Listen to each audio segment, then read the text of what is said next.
Good afternoon, YouTube. I don't know how it works at your house, but at my house, when I want everybody happy, I make a big old batch of macaroni and cheese. This time, I'm loading it full of two kinds of cheeses, a little bit of chicken, a little bit of broccoli, and a whole lot of just goodness. You're gonna like this one. All right, y'all, let's cook. We got a family to feed.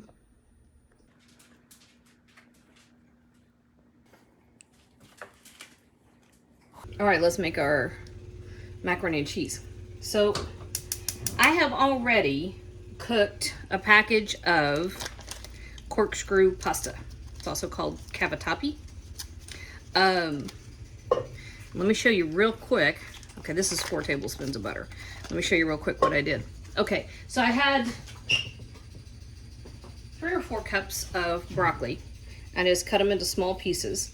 And then this is the kind of pasta I'm talking about. You can use whatever you like. If you want to use penne, use that. Mostaccioli, use that. Macaroni, that's fine. But the package directions for the cavatappi are for 9 minutes. So I cooked it for 4 minutes. Then I threw the broccoli in, another 5 minutes. And so our broccoli is still crisp tender and yummy.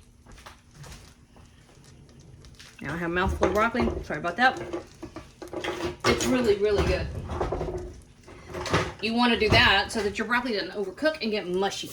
All right, and now we're going to make our sauce. And I have the 4 tablespoons of butter and an onion. A lot or a little. We love onions, so we're using, it's a good size one. You can use less. It's up to you. You know what I always say, this is your food, make it the way you like it.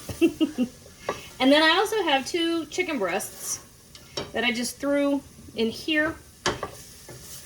Brought it up to a simmer. I let it simmer for about 20 minutes just to get it cooked through. And it's still pretty hot. But this is what I'm going to dice up. You know what? It's leaking some juices. This is what I'm going to dice up for our chicken portion. So this is really all we have going on right this minute. I'm going to let this onion go probably 5 or 6 minutes, give or take. And then I have 4 cups of shredded cheddar. I'm going to throw a handful of mozzarella into the mix for a couple reasons. One, it gives it that nice, beautiful, stringy pull. Doesn't add a whole lot in the flavor department, but it does help a little bit with the breakdown of the cheddar, which can get grainy, right?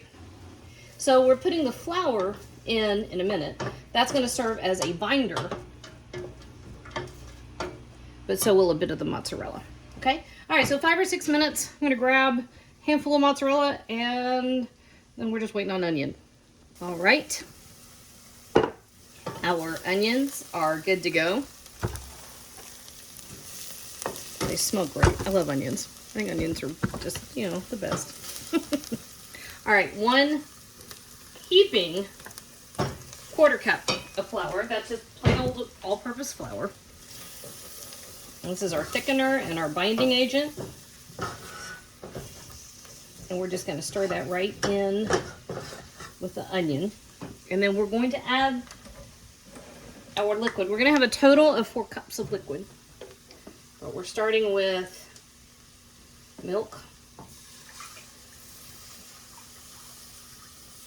One of the things that I like to do when I am making bechamels is add the liquid slowly, stir it well, make sure you're really well incorporated, make sure everything is nice and smooth. And if you're doing it this way, there are far fewer chances of getting lumps. Now, macaroni and cheese, nobody really cares. It's not that big a deal. But it's a habit. And that's how I do it. So there we go.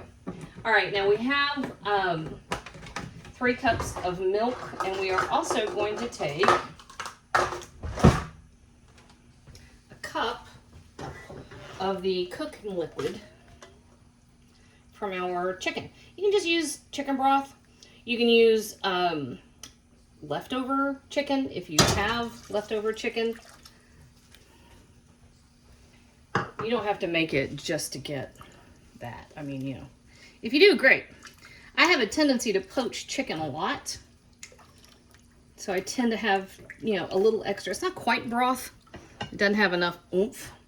But at the same time, I don't like to waste it, especially if I've used a lot of herbs. Okay, so there's our 3 cups of milk and our 1 cup of broth. We're going to season this up. So we've got a good teaspoon. Oh, my slow cooker's ready. A teaspoon of salt. We have a teaspoon of black pepper. Half a teaspoon of cayenne, which is a good bit of cayenne, I will admit. If you're sensitive to the heat, knock that back by half or leave it out entirely.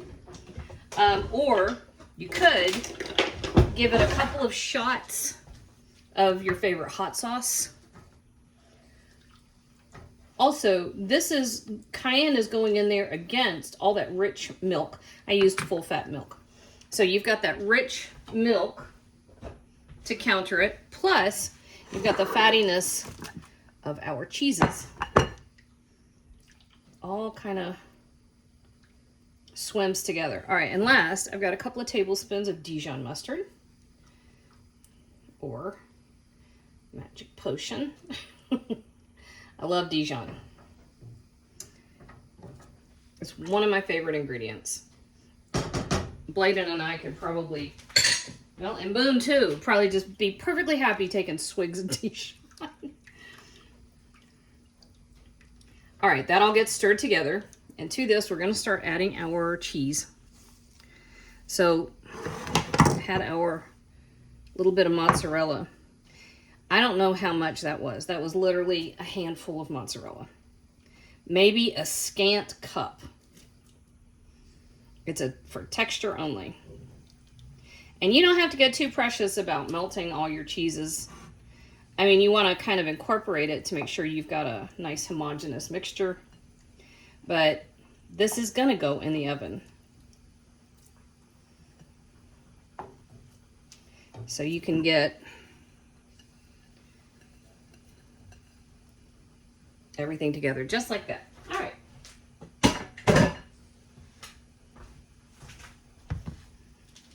Got our oven set to 350 degrees. Okay, this is what we look like. You see? And remember me telling you the purpose of the mozzarella? Just that little handful of mozzarella gives you that stretchy, bouncy quality. All right. My pasta got sticky. If you're doing pasta ahead of time, it actually works better if you throw it in a container and you sprinkle it with a little bit of olive oil, stir it together. It doesn't stick.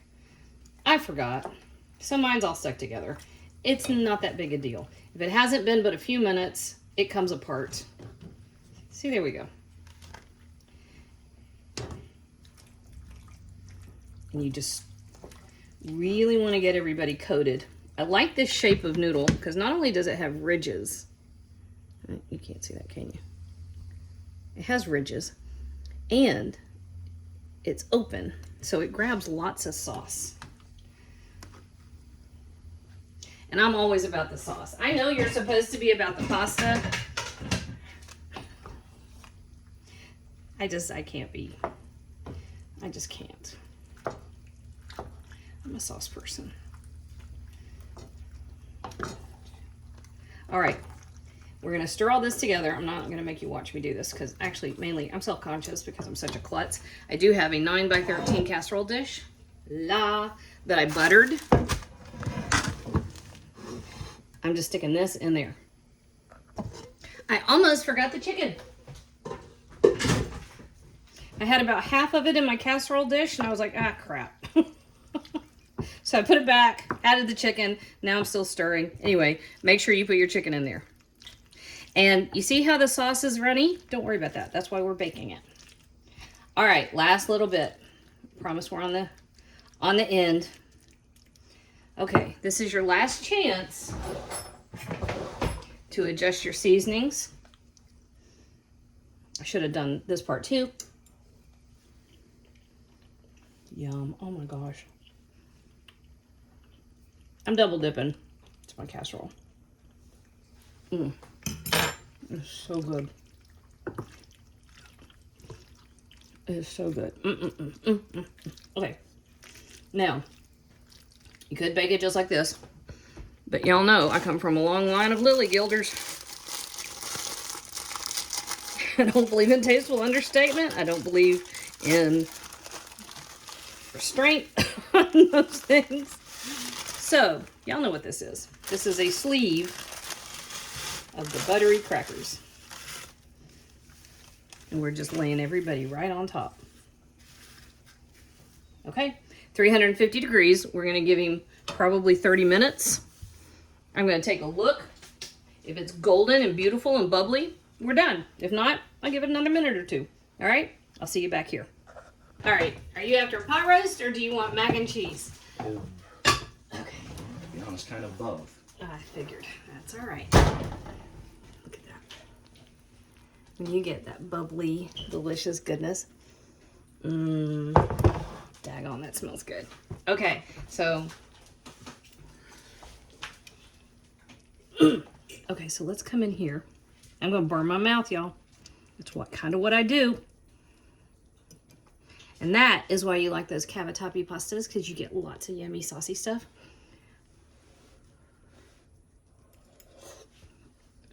Oh my God. That hurt.